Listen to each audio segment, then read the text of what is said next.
Look, I think we put out a statement yesterday, so I would urge you to look at it. And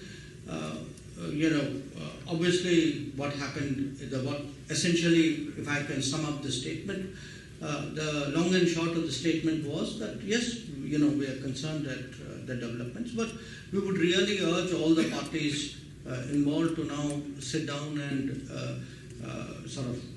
come to a position which is in the interest of the well-being and the safety of the people of Venezuela. Because at the end of the day, that is our concern. That we would want Venezuela as a country with whom over many years we've had very good relations. So we would like the people to come out sort of well from whatever is the direction of events. Look, I think we put out a statement yesterday, so I would urge you to look at it. And obviously, what happened is what essentially, if I can sum up the statement, the long and short of the